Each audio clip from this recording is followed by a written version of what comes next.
welcome into another episode of Scouting Synopsis. We're here to talk about the Columbus Crew. Chris, they are the three-time Three MLS times. Columbus Crew MLS champions, and guess what? We were there, and guess who else was there? Our guest this week, See It, Save It. Guess what?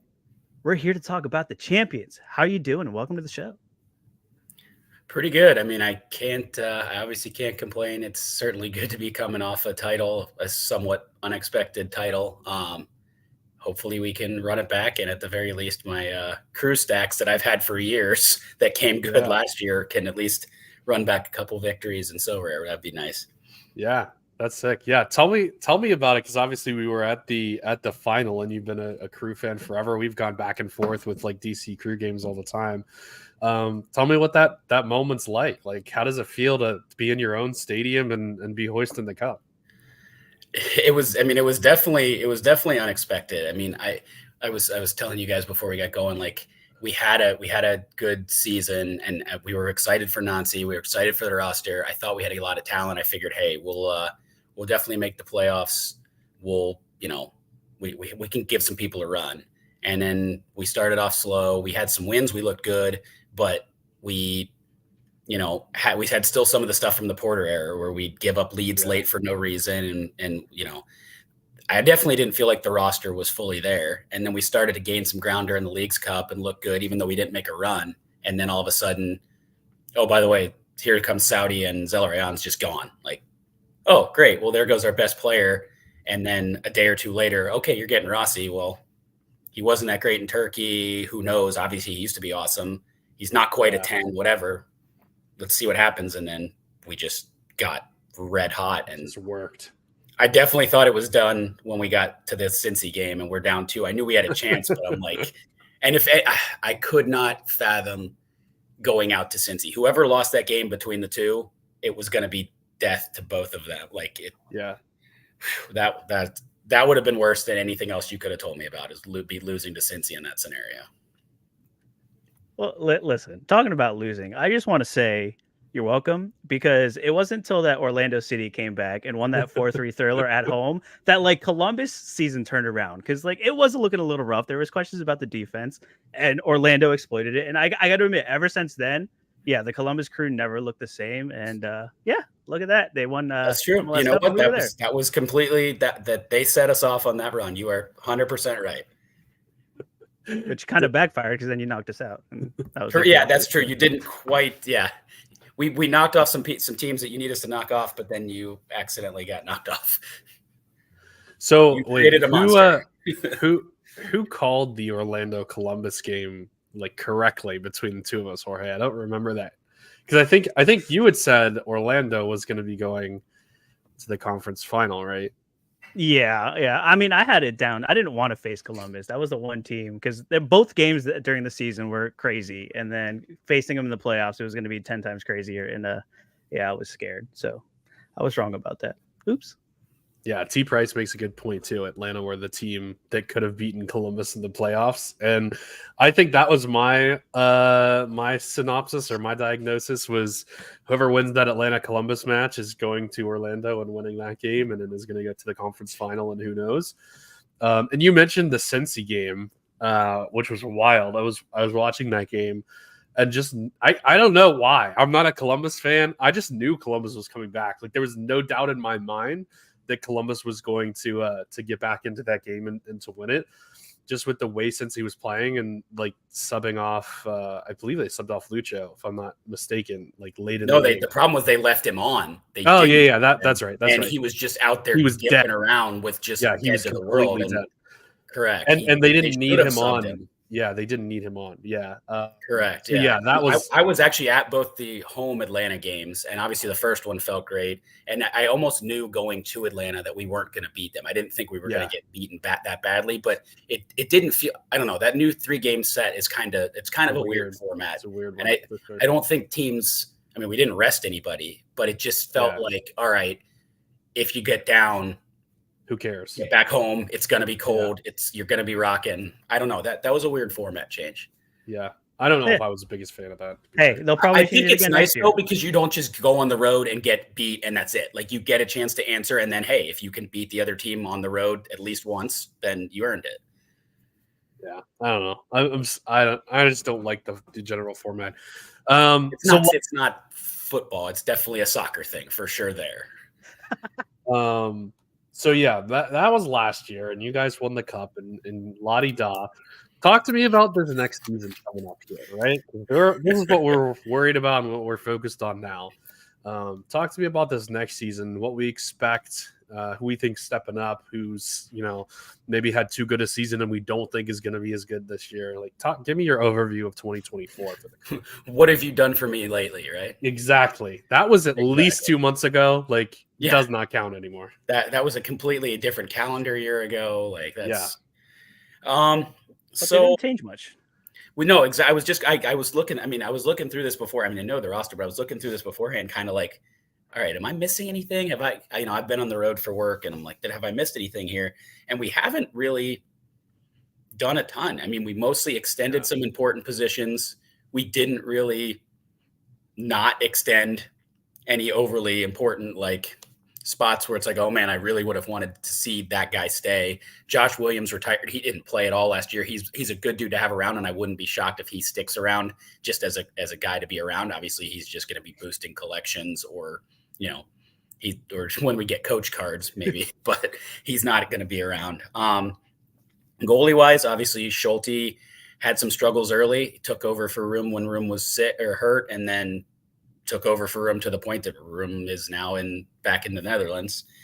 He is solid. He has his moments here and there, but he got more and more confident on set pieces, which is always what terrorized me mentally all year, was a late set piece that just corner, goal, anything. But he got more confident throughout the year, and Nancy was always working with him, and it was always kind of in the press that he was working with him on those statements. He's great with his feet. He's great with his arm. I mean, he had at least one assist on a throw last year that I can remember, and a couple that led to it. It's the old hockey assist. So he's definitely good playing it out of the back, which is certainly helpful. He's obviously the starter. They re-signed Bush for another year just because I think they wanted some consistency at the backup spot, and also he's a good team guy. When we get to the first fixture congestion or the CCL, which I think we get that first bye, so we don't play right off the bat on that. Yep. I think he's the backup until Hagen proves he should be the backup. And then even then, it's really just if they get really congested. Obviously, if Schulte gets hurt, or they were giving Bush the Open Cup starts, and then they gave him the first or second Leagues Cup match. I can't remember. It's not going to be a lot. If Schulte's healthy, he's the starter. Obviously, he's U23 for those that dabble in those. So you're thinking he starts 90%?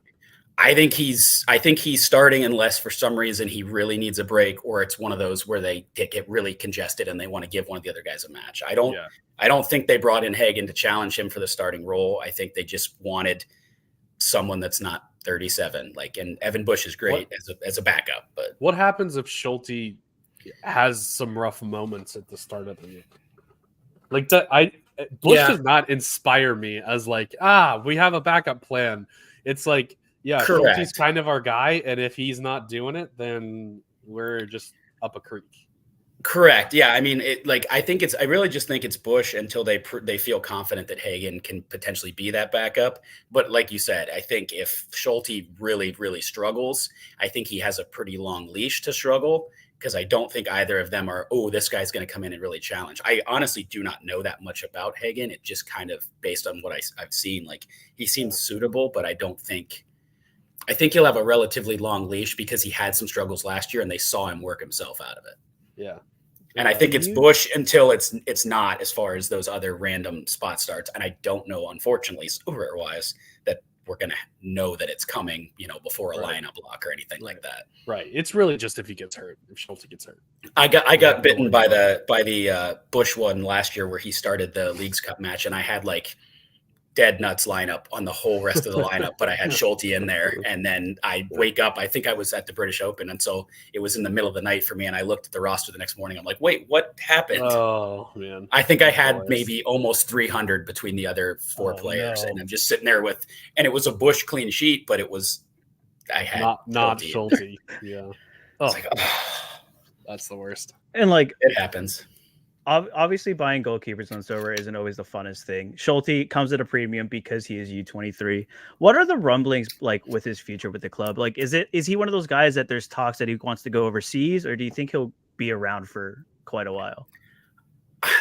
I haven't heard anything that just straight up says like this is. I mean, obviously he just got called into the national team squad, which he's deserving of, but it's also one of those, hey, let's bring in all the MLS guys, let's bring in some youth, see what we have. Get some guys capped and that kind of thing. So he's definitely well thought of. I think if he has another big year, there'll certainly start being talks. I mean, we've had Stefan go before and that kind of thing, but I haven't heard at least anything through any of like our beat reporters or anything that are like, hey, he's getting looks from this championship team or anything yet. But I think another strong year, it's certainly possible. Are you a Stefan fan, by the way? I did like him. I like. Yeah, I mean, he's not been doing a ton, obviously, playing-wise. He got hurt, and he kind of got, in the depths of Man City. But he was talented when he was around the last time. I can't find a reason why he might not still have it. It may take him a little bit to get rolling. But, yeah, I mean, he's the talent's there. I can only assume it's still there facing Man City players and then facing even championship players, even in practice. Like, you got to get your game shape back, but I think he'll probably be good in Colorado. I would think once his cards come out, some people will be excited for those. They'll definitely be very expensive. Yeah, that's another. I was kind of shocked that they didn't have any printed from City. I would have thought at least like one of the years, they print everybody. Yeah, I think they didn't have the Prem the year that he was actually on City's roster. You know what? That's backup, right. And then he went to wherever he went, Middlesbrough or wherever. You're right. That makes sense. But hey, we'll see what we get there. But hey, there's another thing that's cooking, that's always cooking in Columbus. That midfield duo with Nagby and Aiden Morris. Aiden Morris was on a complete heater. Like some would say it was his breakout season, even though he's been around, but like last year was really his like, oh man, Aiden Morris is here. Do you think that those scores that he put up last year in his performance, do you think he'll kind of put up the same kind of numbers again? Or do you think he'll maybe slow down a little bit? Because he was really hot this year. I think you'll have stretches, obviously, just kind of depending on the matches and the stretches where, I mean, I don't think you're going to have too many matches where he's just out there and he puts up a 35 to 38. Like those if he's out there, he's going to score higher than that just based on the fact that he's involved defensively and he helps offensively. Yeah.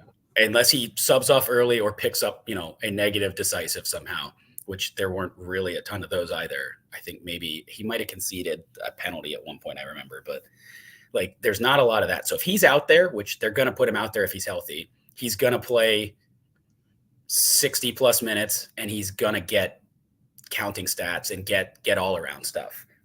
The decisives here and there, I mean, he gets forward and blasts a couple goals every now and then, and he also will, get a couple assists here and there.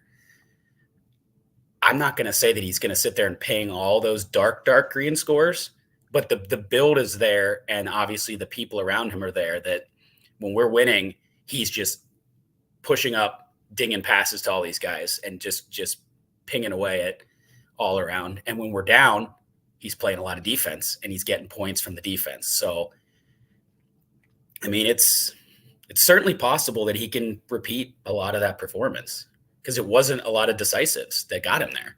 Yeah. I think that's the thing I always look for is like his AA is ridiculous. 24-1. If you look at just starts, it's 24-2. And you're right. He doesn't have a ton of decisives, but when he does hit decisives, he's banging hundreds out, which is huge. Right. So like having that kind of upside, because normally you see like a 24 AA, you're talking about like Sean Davis back in the day when he was at Red Bulls, where like he was never going to have an assist or a goal, but like he was going to bang out a 25 AA for you, and you were gonna be solidly on a 60. But like this is more upside than most of those types of guys typically have. So he is honestly one of the one of the highest upside guys in the league for sure. If he can even a 20 AA is fine if you can chip in, 3-4 goals in a season. You're gonna win some big stuff off of that. It's kind of tough because some of those matches early in the year, I mean, I've had mine since I first really started. I remember I grabbed him at the end of the year that he had his ACL tear. I'm like, he's going to be solid for us when he gets a chance. I think he's going to get a chance, like with getting maybe taken over from like Archer's spot or whatever. I think he's going to get a chance. So I got him early on. And so I was starting him early in the year because of his lower scores. I was starting him in like 240 and cap him and everything, which was great. And then all of a sudden his cap number kept going so far up. It's like, well, I've got to put him in all-star now. And so it was like, all right, well, if you just look at it, you're like, well, is he really going to get an 80 or a 90? Probably not, but like 60 is good for me. I'm just trying to win some rewards here and there. And then those games where he'd have 80, 90, and 100, it was like, oh, okay, well, he is an all-star player at this point for me, at least for my gallery. Especially over the summer. Yeah. Yeah. When all those like Mbappe type cards are off, although this summer is Euros, so they won't be off. But yeah, I refer to that as my time to shine in the summer. Exactly. People that have good cards can't use them. Exactly. That is exactly what I'm talking about. Except for all the summer competitions like the Euros and stuff now. Yeah. Cutting into our MLS fund. Sorare is truly in the States. Dare they? How dare they? Talk to me about Darlington Nagby as we're on midfielders here, because there doesn't seem to be a big plan B here, and the man's 33 going on 34. He's a legend, no doubt, but can he continue to have the ridiculous legs that he has for forever?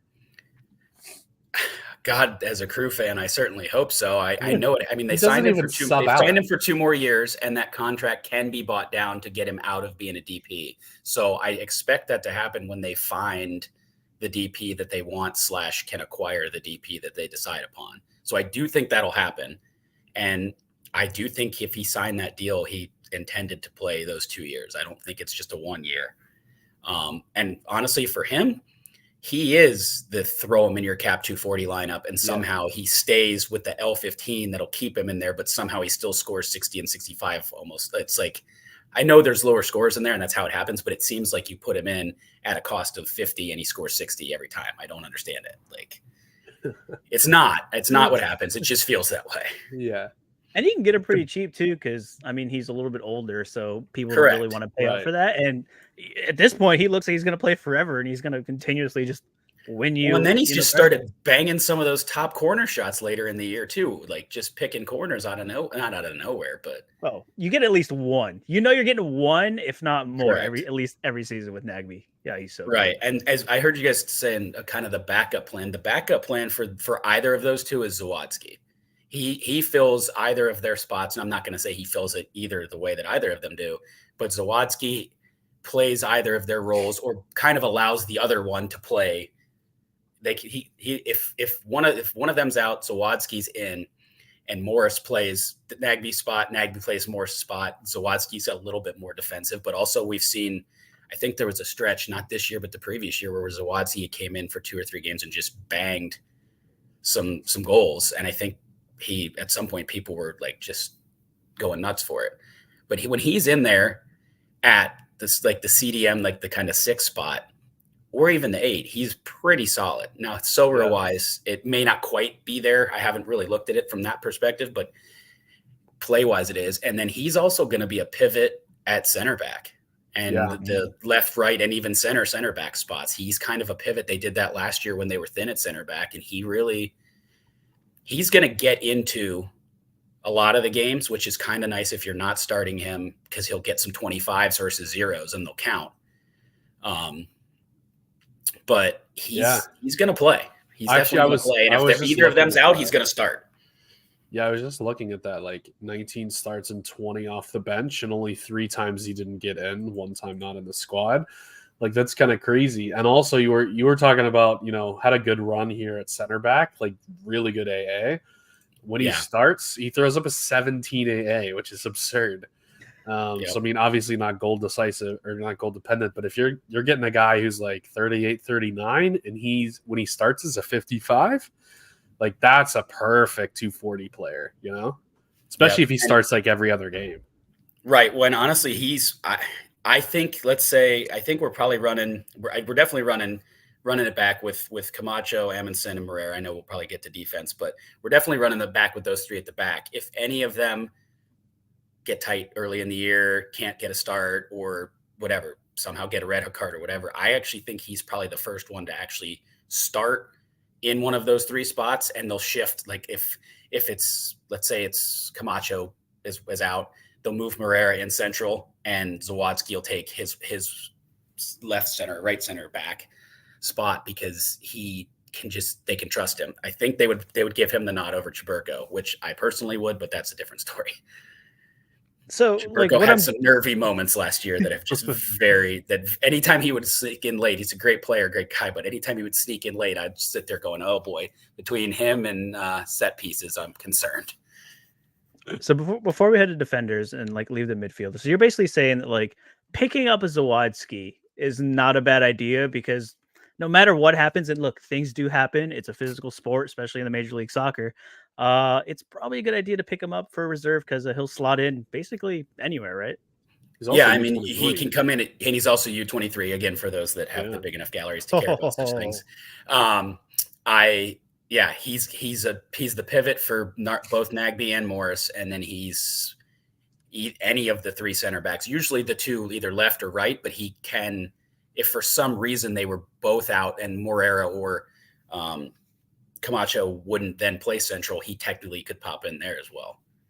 Love it. So he's the first guy off the bench for 5 different positions essentially, which is why he started half the games and came in the other half because you need a sub for any of those guys. He's the first. Because a lot of the times what would happen is someone would come off, and let's say it was time for Yeboah was getting tired. What would happen a lot would be Amundsen would move up to that left wing back spot. Zawadzki would play left center back, or he would come in on the right, or he would come in for Nagbe early or Morris early, and he'd play that spot. Like he really does, like you said, about 5 spots. He's pretty much the first one in, even if it means someone shuffling around wherever, but you don't care if he's in, he's in. Yeah, right. Exactly. It doesn't matter. So talk to me about the breakout star of the playoffs, Mo Farsi. Obviously, guy that basically said to Julian Gressel, get the heck out of here. This is my spot. And kind of made it his own. I mean, he played incredible over that playoff run.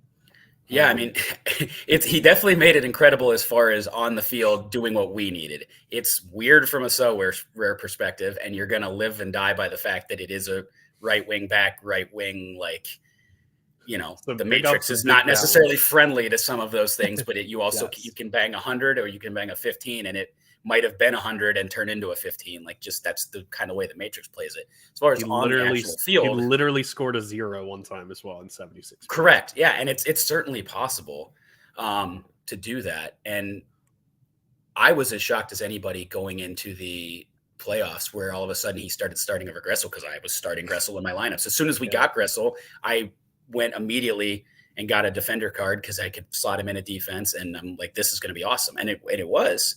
Yeah. And just for some reason, I think he just worked better with what Nancy wanted to see and the kind of profile of one of his wingbacks. And he's talented. He's fast. Oh, hold on a second. Sorry about that. He's talented. He's fast. And he came up from Crew 2. He got some run at the end of his Crew 2 season when they won the title the first time. And he just plays into that. So rare-wise, I have one for my limited collection because I have all of them. I did not get a rare.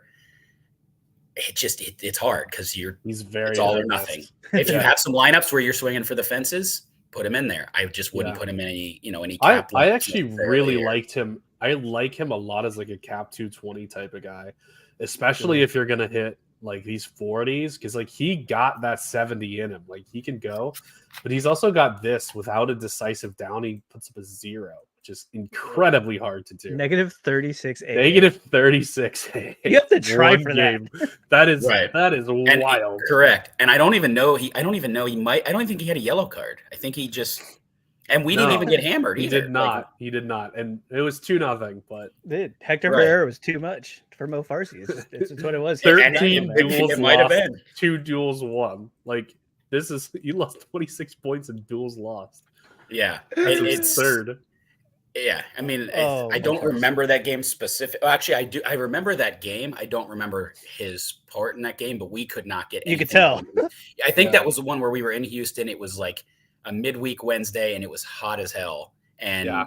In we August, just, yeah, that makes yeah, and sense. we just couldn't get it going. And I assume yeah. if I don't remember, but I assume he was just running up the wing, trying to make something happen and getting his pocket picked. And The fun part is that's the only game you guys lost since the end of July, all the way through the rest of the year. was it really? And you only tied one other game, and it was the next week in Dallas. Actually, it Oh. wasn't the next week; it was the next game week. But Yeah. you had one loss and one tie, and it was both of them were in Texas in August, Texas September. in the heat shortly after Leagues Cup, I think. Yeah.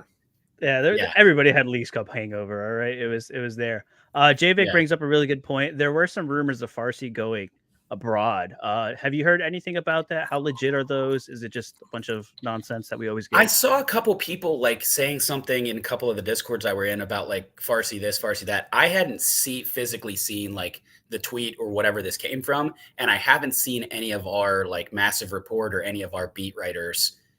And listen, I may have missed it. I've been pretty busy. We just had a kid a couple weeks ago and all that, so I've been busy. But I haven't seen anything where it was like, yeah, this has legs. I did see a couple of our beat reporters maybe acknowledge that there had been rumors, but then pointed out like he's in training. There he is. They posted a picture of him there. So Cool. I don't know enough about that to say anything other than I haven't seen anything from our guys saying this is bad or here's a club with a name or whatever. So That's why we do this. Last question about Farsi before we get to the good stuff. Is he locked in starter? Like, is he going to start every match? Do you think? Yeah, I would say he's the starter up the right again, unless they have something up their sleeve as far as who they're trying to grab. I think he's certainly the starter. I would think probably. I've never remembered seeing Sands play up the right. He usually played up the left, but that doesn't mean that he can't. As far as like giving him some spells and all that, and then I would say it's probably Arfston behind him, just based on how they played it out last year. Obviously, Gressel was there as well, but I would say it's probably Arfston up the right beside him or behind him. But yeah, I mean, we don't have a natural, just straight up replacement. Yeah, Sands was always up the left. I just know that spot was open, so it wasn't like they needed him on the right. Because actually, when Farsi first started playing those first, whatever he played, I think you can play 4 matches before they have to bring you up officially. When they did that the previous season, I think we played like New York when we were trying to get in the playoffs. Farsi was playing left just because that's where they needed him. Oh. So, all right, let's get into the good stuff. Tell me about the big boys up front. Are they both staying? 2, are they both going to average 110 points this year? So I keep, again, same thing where I'm seeing people in Discord going, isn't Kucha leaving? Have you heard about Kucha leaving? And like, I haven't seen, and again, I'm sorry, I haven't been all over, Twitter and all that. But I haven't seen big things about like Kucho linked to an actual club or Kucho, is unhappy or wants to go back to the Prem or anything like that. I haven't seen any of those things. I don't know if people just kind of started saying, well, you can't have that good of a season and be that young and not just go somewhere. And I think that's more of what it probably is. I don't want people to go out there and think, oh, well, he's saying Kucho's 100% locked and then he goes, because I don't know that. I know I have had my Kucho as soon as I could get one. That's just me. Lucky you. I just upgraded. Well, no, I mean, I didn't auction or anything. I have a very small gallery, but I made sure that I knew he was going to bang, and he did. So I did sell. I made a swap. The one of the same year I had was available, and so I bought that, and then I had 2 Kuchos for a little while, and then sold my other one. But even the person I sold it to, I knew. He was like, "Have you heard anything?" I said, "I promise you, I've not heard anything. I just can't have 2 Kuchos. Like, I'd love to, but I don't have that kind of budget." So I think he's back. He certainly loves playing there. He certainly loves playing with Rossi and Ramirez. They have the trio. I don't know if you guys saw the stuff they started doing where they were making up the old like helmet, the construction worker pose with the 3 of them. Oh, really? That's cool. Yeah. So I love Ramiro's, Crucho, and Rossi have made that, and there's actually a T-shirt with like their shadows on the. Oh, that's sick! Logo. Yeah, that's actually really cool. So they're loving playing together, and they're loving it in Columbus. Obviously, if somebody called from a big European league, he may want to go back, or maybe maybe he likes it. I'm not sure, but he seems to be very happy in Columbus as far as anything I've seen, heard, whatever. Yeah, I think the idea more it's like, well, Rossi just got here, Cucho's been here, and Zelarayan just left out of nowhere. So it's like, Right. at this point, like Cucho's obviously the next guy to go in theory, but Right. I mean, they're both so good, they both could go again. So. By the sounds of it, they were actually only a couple $100,000 away from finding a way to get Nagbe bought down last year and finding a way to try to keep Cucho and have keep Zelarayan and have all three of them, which would have been not have been fair. It would not have been, and I would have loved that. I kind of am hoping in my heart of hearts that like some of these other Saudi defectors that have left, like maybe Zella finds a way back and we can find a way to make it happen. But Rossi. No, obviously you're not allowed to do that. No, the rest of the league vetoes you, except for Miami, because they're not allowed to have a vote. Yeah, that's true. But again, I haven't heard anything about Rossi either. I think I'd like to think that at least they would probably run it back this year. Now, who knows? Summer window opens up and people start throwing money around. Like, it's hard to say anybody unless someone is literally born and raised in a Columbus or somewhere. Like, it's hard to say anyone is just a lock to never go. Like, it's not never go, but it's like short term. We think they're staying here, so that's good enough for me to see these 70s and the 60s and all this stuff and just keep banging. Correct. That was another one that as soon as I heard that one was happening, I grabbed Rossi and it was, I don't remember the exact price, but I'm like, that's even if he can find it. Everyone's like, well, he wasn't very good in Turkey. I'm like, yeah, but Cucho and Nagbe and passing him the ball, like, he's back. There was a big vacuum there. And he already did it in the MLS. He's done it before. MVP. He's an MVP like less than 5 years ago. I just remember when I first joined, I didn't know jack about Sorare, and I hadn't watched a lot of MLS outside the crew in a while, and people kept talking about Rossi this, Rossi that, and U23 and everything, and then he just disappeared. So I'm like, oh wait, that guy, like, he was really good, and I couldn't afford him, so he's whatever. I'll try it now, and then I couldn't afford him either. I had one, and then it didn't work. I'm not bitter. You're bitter. And I'm guessing you didn't hold and wait for him to come back. Did not hold. Nope. Didn't hold it at all. One of my favorite young players on the crew, and I'm wondering if he gets a little bit of a breakout this year, or if he's still kind of stuck in sub duty land. But Russell Rowe, he's obviously a big next pro guy and has done super well at that level. Does he have a chance of kind of breaking into this team? I mean, I don't really see where, but like maybe somebody goes down. Do you think he is really ready for the MLS? I think he's the first one in there if Cucho needs a match, if we get fixture congestion, or if he gets tired, or even early in the year where you're trying not to run everyone's legs off, knowing that you might end up 50-something matches deep by the end. I think he's certainly the first one in to kind of take his spot or even Rossi's spot, and he could get some starts on Ramirez as well. It depends on how they line up that front, because obviously Matan's in there as well. Yeah. And there's been a couple rumors, going to rumors I actually did see.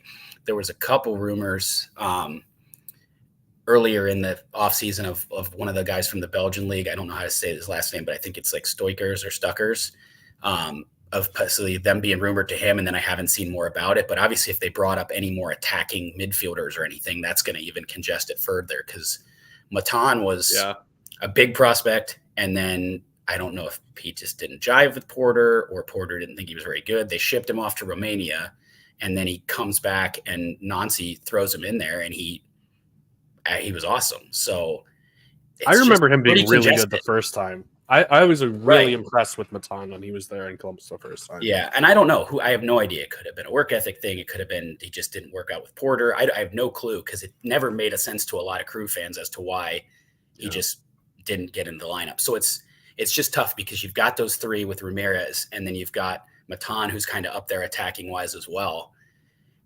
There's definitely plenty of sub spots for Russell. And then like you said, if anybody goes down, I think there's certainly a chance for him to pop in there and play. I saw the comment about Montreal rumors. Shout out to our good friend Thomas. Right. I don't know anything more than anyone else does that's read about it as far as anything inside, but I mean, he is obviously Canadian. He is obviously talented. And if a team wants to, if we don't think Montreal obviously has nobody else to start there. Also true. So if he, feels like he should Right, start, dude. and honestly, he probably should start for a lot of teams. Yeah, Sure. It might be a fit unless they just really say, "Hey, you're our future. We give us some time or whatever." But it's certainly possible. Well, hey, it But sounds like either way, you get did a his good card, move. then he starts there, and he starts. Like it may not be as good of a fit, but You're either playing on a championship Columbus team as a backup, or you're maybe starting in Montreal. So either way, it sounds like Russell Rowe. You got a future here in the MLS, buddy. Correct. Look at, I love it. But we're at 35 minutes. We're trying to keep these pretty short. But for you, well, you picked the wrong guy. Sorry, I tend no, to. no. Oh, trust me, it's not me. Jorge talks I more could than be here all anybody. night. I could be here all night. But what is your Columbus stack? If you had to like build a Columbus stack and you wanted to win, you wanted to go for a podium, what would you say is like the Columbus stack that you would run out? Because there's a couple builds you could go midfield, forward, heavy. What would you like? What would you do? I mean, I do already kind of have one, and other than losing out on XP a couple times towards the late end of the year, I was up there pretty high. Obviously, you got Schulte in goal. The most consistently scoring defender in the matrix wise is Amundsen. To me, he gets forward, he plays solid defense, and he gets a lot of good passes that are getting in there. And he makes a lot of good tackles. So scoring wise, more now, that doesn't mean Moreira can't bang an 80 here and there. Consistency, though, is Amundsen. And then obviously we talked about Farsi, where if you're really going for it, you might get 100, but then you might get 15. So mine, I always have Amundsen in mine, which he doesn't have crew cards yet, but he does have New York cards still. He'll obviously have crew cards this year. I have a level, I think it's 20 at this point, Morris. So I always start him at midfield. I literally had the first Zeller Ion ever. I didn't get it when it was the first ever, but when I got it, it was the one of in the first year that he was out. That obviously is now a dead card. That was in that spot. So I ended up plugging in Morris at midfield. I also at the time had Gressel defender, which RIP, but I still have it in case anyone's making a Miami stack. I may end up just going that route. Everybody. Correct. And then I run out Cucho and Rossi. I got Rossi before his price spiked. I think I got it at like 0.07 before his price spiked up, like right as it was getting announced, because I don't think enough people either A, realized he had turkey cards, or B, thought he'd be any good. And I go Cucho and Rossi, and every now and then one of them doesn't start or something like that. But that's the one I run out. And I think realistically, based on your greens and your yellows, it's sometimes getting two forwards is dicey, but also getting two forwards is how you can really get up there, because that's your highest possible chance. I mean, now Rossi will even have more set pieces with Gressel not playing at all. I would think Rossi's going to have your corners, and then him and Cucho have your free kicks, with Cucho having penalties. So you're monopolizing set pieces between the two of them. Yeah. All right, enough of this Sorare stuff. What happens on the field in the MLS in 2024? How high does Columbus finish in the regular season? And when do they get knocked out of the playoffs? I am not the type of person that ever is we're going to run it back, we're the best team in the league, even if people think we are or say we are. That's just not me. What happened last year is me to a T. We've got a chance. We surprise a bunch of people, and then all of a sudden we make a run. That's just how I feel. So coming in with expectations, it's hard to run it back for sure. Obviously, LA almost did it. I'm glad they didn't. I think depth could be an issue. We were relatively lucky with injuries last year. I think depth could be an issue with having CONCACAF Champions League and having Leagues Cup and having all the matches and everything. I think depth could be an issue, though. Like, we've got Sands back, which is great. We didn't have him last year. I think we need a little more depth in midfield, but we've got some young guys. Yeah. I think we kind of talked about like Zawadzki being like the only guy for 5 people, and Russell. Right. Well, he's definitely the first guy for 5. He's not the only, but he's the most solid one. I mean, obviously we didn't even talk about Yeboah. He was very surprising last year. He got a little better defensively. He was very good offensively. And same with Matan. So like midfield attacking wise, and midfield and forward, we're pretty deep. It gets thin around the center back area, and it gets thin a little bit at defensive midfield since Zawadzki's playing all over the place. So prediction wise, I think it's probably a chance that we have 1 or 2 bigger injuries, maybe not long term, but big enough. And I wouldn't say, certainly not missed the playoffs, but I'd say we're probably somewhere between 1 and 6 in the East. Like the 1 through the 6. I don't think we fall way down. That would be surprising. Obviously, people think we would have the talent to maybe 1 or 2 since he's not going anywhere still. I wish they would. They're going to go down a little. I wish they'd go back to Spoontown, but I mean, Vasquez is gone. That was a big part of what they were doing. So they have Corey Baird, maybe. Yeah, exactly my point. But there is a team in South Beach that is probably not going to let you have number 1. No, that's one of those where you look at it and you're like, hey, they're going to be the team and they're the all-stars and they're going to messy this and it's going to be Leagues Cup all over again. But also those guys are old and not a lot of matches.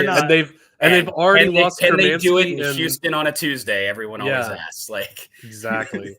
Which obviously Columbus can't, as we looked at both our seasons. Correct. We did not. So it did not do possible. It at all. But you're going to have turf matches. You're going to have those kind of things, like whether or not. I mean, I'd love to see Miami be awesome just because it would be good for the league. I don't want them to beat us, but I do love all of that. But you're clearly not rivals with them, like Jorge is. Right. We're certainly not favorites to take the East. I just have the same way I'm reserved on saying anyone's going to be awesome. I do feel like Miami, there'll still be some growing pains, but they're going to be, when they're clicking, they're going to be a lot of fun to watch. And I think New England will probably find it a little bit. I'm sure there's a South Beach somewhere in Atlanta. I'm sure there is. There's got to be a restaurant or something named anything to fit in. Yeah, I think Atlanta's going to be solid as well. So I mean, and Nashville's always finds a way. Like there's in DC. I mean, there's 5 to 6. Okay. DC is a sleeping giant. So I think there's 5 or 6 teams in the East that you could probably mix those 5 or 6 in any order, and I wouldn't be able to argue that you're completely wrong. So then it's just. I noticed you didn't say Orlando in any of that either. I did forget that, but I promise you that was not intentional. So then you're looking at 6 or 7 teams. You're looking at Rodrigo Schlegel right behind Jorge's face, and you forgot it. Yes, unbelievable. But yeah, I mean that really makes it 6 or 7 teams, and it's so. Give me one number. One number. Where do you think? Just a guess. I think we probably come in. I think we probably find a way to come in like 3rd. I think we're probably somewhere right around where we finished this year. Yeah, and that's a solid. And it's a matter of matchup and are you hot at the right time? Exactly. I can see this. Revs are going to drop a little bit. Cincinnati's probably going to drop a little bit. Yeah. See, I want to like argue with you and be like, nah, that's not going to happen. But like, there's no arguing with that. It's foolproof. It's stupid. Playoffs. How far can they go in the playoffs? Can they beat Miami in a one-off game? The thing that I'm thinking is if you run out our starting lineup and their starting lineup, it would be a very underdog move for us to beat them. But we have the talent, maybe. But obviously, if you look at that team, it's amazing. But I kind of look at it as anytime they've put together those big, it's soccer versus something else. But anytime that the superstar teams are put together, it takes a long time for them to gel in other sports, not necessarily soccer.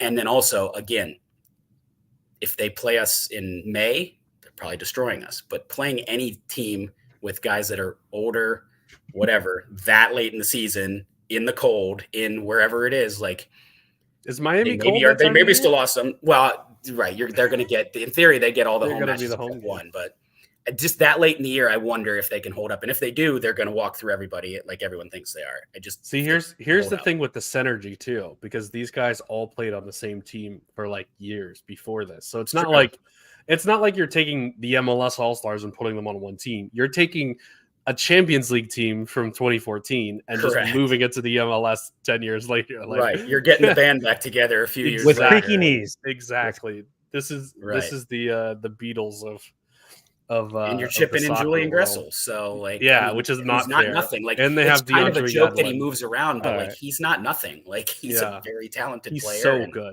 He's so good. And there's too much teams 5-3, but they can probably beat teams 5-3. Exactly.